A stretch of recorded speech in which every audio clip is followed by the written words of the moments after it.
Hi everyone in English 2323, it's Dr. E and I'm here with your multimedia project instructional video. So what I'm going to do is just walk through the guidelines and the rubric and information, share some examples, and all this information will be available on D2L. So I'm just going to jump right in.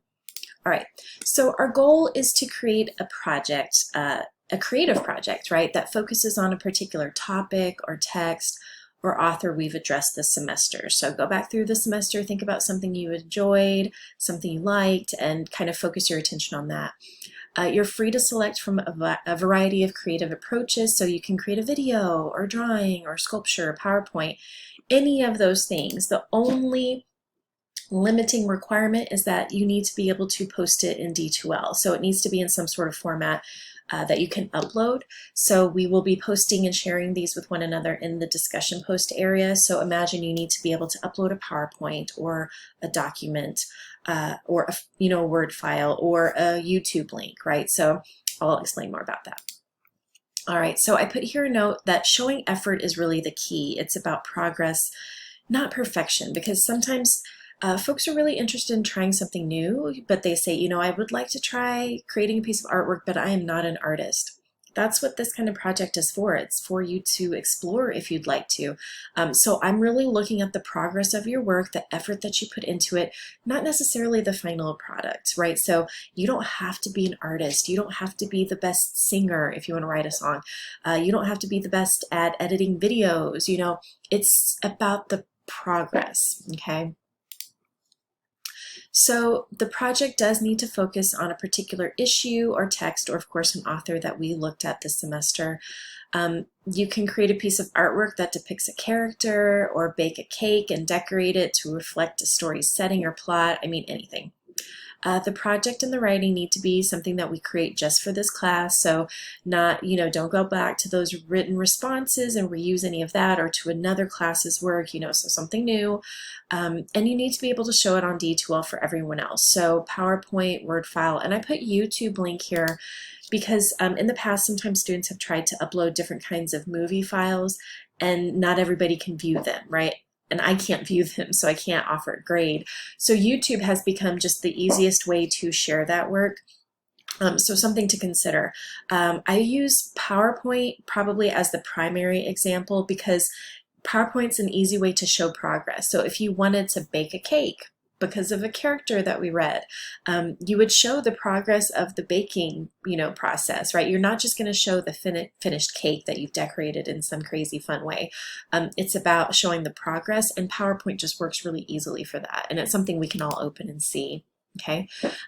Do not offer a link to a document. Do not have a Google Docs link or anything like that. It needs to be something you actually upload and you double check that it is viewable. Part of the project is showing what you've done. So if you create artwork, take pictures along the way, right, and share that in a PowerPoint. If you write a poem or fan fiction, show your edits and revisions. The only thing that doesn't necessarily need those elements of showing progress is a video, because the video in and of itself shows your effort, right? Because it's edited, even if it's not perfect, right? So what I'm going to do is jump to a few examples that might give you some ideas. And these are just examples. You can do anything you know that fits within these requirements. So the first is a link to a YouTube video. I always use this example because I think it's just really great on several levels. So let me pull it over here. Okay.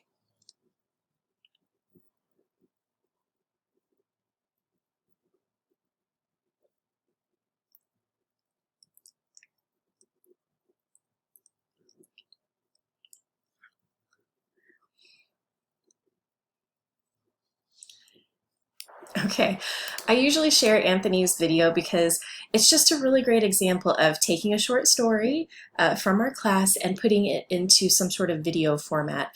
And it's not perfect, right? You can see that there are places where maybe the lyrics don't completely match, but the effort is there. I know this took him a really long time, longer than he thought it would, but he wrote that song, he performed it, though that's his brother in the video, right? So you don't have to think about perfection. This is incredibly creative and it meets all the requirements and it's awesome. I use it, as an example. So there are other examples as well that you can look at.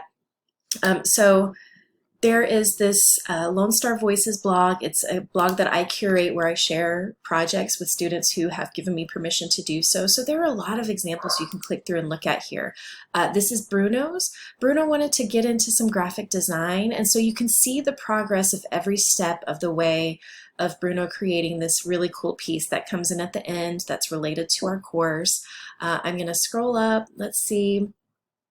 Israel from Mexican American literature class, Israel wrote and performed a song based on something that we read, and these are the paragraphs that go along with that kind of project. So you can do whatever you'd like. You don't have to stick to everything that you're seeing from these examples, but hopefully they kind of give you an idea.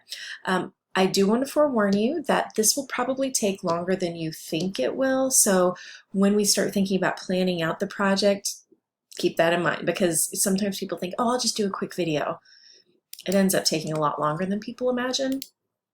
So because, you know, we need a writing element, that's part of our course requirements and objectives. So you'll have 3 paragraphs that you're responsible for, and those 3 paragraphs actually have a lot of weight when it comes to grading this, so just keep that in mind. The first is a description where you're just describing your project. So I want you to imagine we're sharing these in the discussion post area. People are going to read your paragraphs first before they open a document or see anything. So you're giving them a description of what they're seeing, so that if they click and they you know, see this PowerPoint, they're going, what is this even about? I don't understand how it connects. That paragraph is giving that kind of information in detail. Okay, so what is the medium? You're providing context to make sure we all understand. If you chose to write a collection of poetry, why did you choose that? What was your process? You're giving us a little background. The second paragraph is, I honestly admit here, this is where students usually lose credit, because this is where we pull in the research, right? So instead of writing an essay to end our semester, a research essay, we're pulling in research in this way.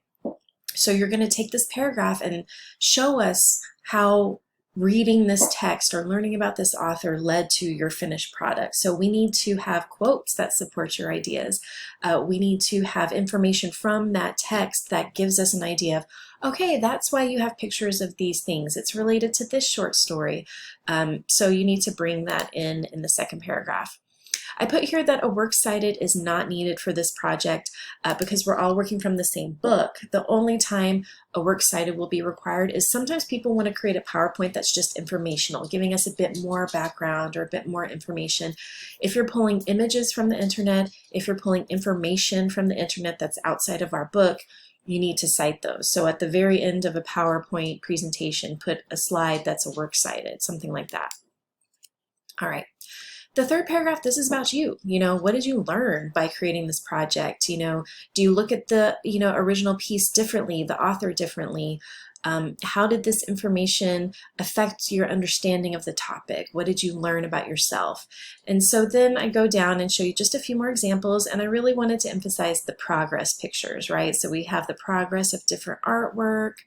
You know, this is another student setting up her art supplies. And then we get into the nitty-gritty of, you know, this is the assessment part. So you will submit a project plan, and then you'll have your project creative element, that's 75 points. And then those paragraphs, 150 points, y'all. That's a lot, right? So they need to be in-depth paragraphs, well-written paragraphs, paragraphs that are really working to connect to our course and the things that we've learned. All right, and then you'll have your final discussion where you converse with one another, you respond to one another's projects. So that's essentially the assignment. I think the best way to start thinking about this is by looking at all those different examples. Make sure that those examples don't limit your ideas, that you don't think, oh, I have to do something that's already been done. If you are into knitting, right? You can knit something that's related to our course to show the progress. I had a student who did origami. You can see her example on the Lone Star Voices blog. She did an origami version of the dragon from Beowulf. It was in the first section of British literature. It took forever for her to fold so many tiny pieces of paper. She took pictures along the way and shared that in a PowerPoint. So if you have a hobby, try to incorporate the hobby. Just make sure that you are showing us the progress and you're making sure it connects to the overall requirements and to our course. of course. If you have questions, you can post in the Q&A discussion area. You can shoot me an email if you just want to go over ideas. But the Q&A area will really help others, because if they're thinking about their project in some ways, you pushing a question, getting an answer can help them think about those things as well. So good luck. This is such a fun way to end the semester. I hope you really enjoy it.